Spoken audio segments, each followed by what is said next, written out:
اعتقد النهارده على ثالث يوم ابتدت فكره الايفيدنس بيز ميديسن تتبلور معانا شويه. زي ما قلنا سريعا ان there are steps for practicing evidence based medicine. اول step for practice is to assess your patient. You have a patient and you have to take full history and to do clinical examination, either general or local or abdominal or whatever examination. Then you determine the patient complaints and the need for evidence-based data about the patient condition. After assessing of the patient, you have questions in mind. This question usually revolves around what is the best diagnostic modality, what is the best treatment, what is the prognosis of this condition, what are the harms that may affect this patient. So these four domains are the major domains that you will need an answer for: diagnosis, treatment, harm, and the prognosis.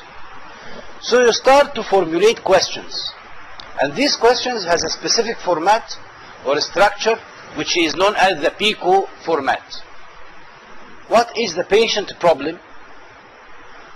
What are the interventions that you might ask about? Is there any comparison intervention?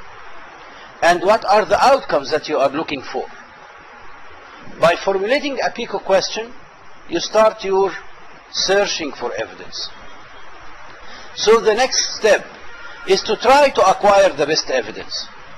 And acquiring the best evidence needs that you know well what are the evidence-based medicine resources that I have to search at to reach the evidence. These resources are two types of resources. You may go for a ready-made evidence or an already appraised evidence in resources of secondary research like systematic reviews and meta-analysis or even clinical practice guidelines. And there are many resources for the secondary research that already generated evidence, like the Cochrane Library, clinical evidence, up-to-date clinical guidelines websites, and then you start to search for the evidence for your patients. Or you may go to primary research when there is lack of evidence from secondary research. The most famous website that we search at is the PubMed or the Midline Library, and in the Midline Library or the PubMed we find primary research. Secondary research may be cited also in the PubMed or the Midline Library. When you find primary research, this research has not been critically appraised yet. So you cannot depend on the results of this research directly. You have to work up your mind and do critical appraisal. Is this research up to the standard so that I can trust its result and follow it? Or it has some sort of problems in the methodology? Okay? After critically appraising the evidence, which is the fourth step in practicing evidence-based medicine, you can apply the evidence to your patient care. So this is how it goes. Examine the patient, formulate a question, search for evidence, appraise the evidence, and apply the evidence. The question is known as PICO or PICO question. We cite the patient problem. What is the intervention or the exposure we would like to have evidence for? Compare this intervention with other interventions if it is possible. And finally specify the outcome that you are looking for. And in the outcome, we usually look for patient-oriented outcome that matters. An end outcome. If a patient has high cholesterol, what is the outcome that we look for? To decrease cholesterol level or to prevent myocardial infarction? The aim is to prevent myocardial infarction. So this is called an end outcome or a patient outcome that matters. This is what matters to the patient. The patient doesn't bother himself about the cholesterol level, but he doesn't want to have a myocardial infarction. If we are looking for osteoporosis, what is the outcome? To increase the bone mineral density or to prevent fractures? So this is the patient outcome that matters. So we usually look for research that addressed end outcomes or patient outcomes that matters. These surrogate outcomes or intermediate outcomes are of little value for us in clinical practice. We have two types of questions, either a background question or a foreground question.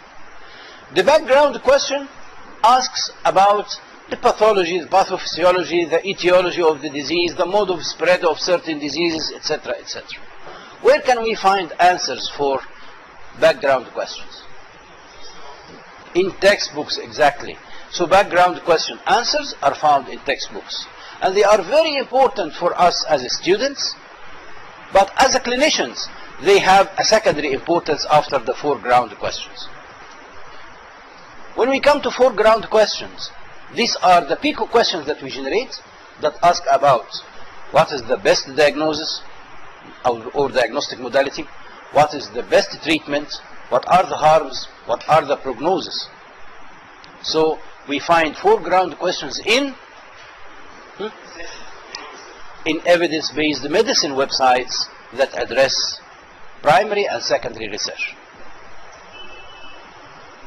We have seen this slide before many times, the evidence pyramid, and we now know by heart that systematic reviews and meta-analysis of published research comes on the top of the evidence pyramid. So if you have a recent systematic review and meta-analysis, especially if this systematic review or meta-analysis has been published in the Cochrane Library, this is the best evidence that you can find. If there is no secondary research in the form of systematic review and meta-analysis, you have to go down to the pyramid to search for primary research. In therapy, search for randomized controlled double-blind studies. If you have a question about harm or prognosis, cohort studies is what you have to look for. If you have a question about etiology or risk factors, case control studies is what you have to look for. If you have a question that you didn't find other types of studies for it, so search for case series or case reports. If you don't find any research about your problem or your question, here you can ask expert opinions or search for opinions of respected authorities such as the Royal College of Family Physicians, for example, or the American College of Family Physicians, or the Royal College of General Practitioners, for example.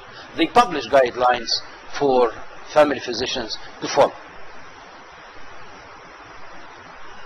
Evidence is graded according to its power. The best evidence is obtained from systematic reviews and the meta-analysis of well-conducted randomized controlled trials, or even from very large multi-center randomized controlled trials. Here we say that the evidence is level 1. So level 1 evidence is the highest evidence that can be found. It is usually generated from randomized controlled studies. Down the pyramid we have the observational studies, the cohort and the case control. So level 2 evidence is systematic reviews of well-conducted observational studies or very large observational studies. The level 3 now, as you expect, comes from level 1 from experimental studies, level 2 from observational studies, so level 3 from descriptive studies. So systematic reviews of descriptive studies or very large descriptive studies. And what is the level 4 now? Down the pyramid. Remember the pyramid. Yes, it is the opinion of respected authorities. Okay? So you are going to have many classifications of the levels of evidence. Either 1, 2, 3, 4 written in Roman like this, 1, 2, 3, 4, 5, 1A, 1B, 2A, 2B, 1A, 1B, 1C, but collectively this is the hierarchy of the level of evidence. The best evidence from randomized controlled studies and their systematic reviews, observational studies come next and their systematic reviews, descriptive studies come next and their systematic reviews, and finally opinion of respected authorities. You have to put in mind that published research is never perfect. every piece of research has some pitfalls. So there is no perfect study. The ideal study has not been performed yet. But you have to find the best.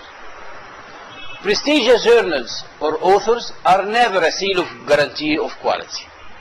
Don't be fooled by the big names. Big names have to be respected, but they are not a seal of guarantee. You have to critically appraise the published research by yourself. The problem is that, yes, there is even critical reviews, critical appraisal forms for systematic reviews. But we can say confidently that the highest quality systematic reviews are those of the Cochrane Library. A badly conducted or biased research is hazardous to one's practice and to patients, as much as a good one is useful to them. If you have a biased research and the result is wrong, and you apply this result in your practice, this is very dangerous. And that's why we have to do critical appraisal.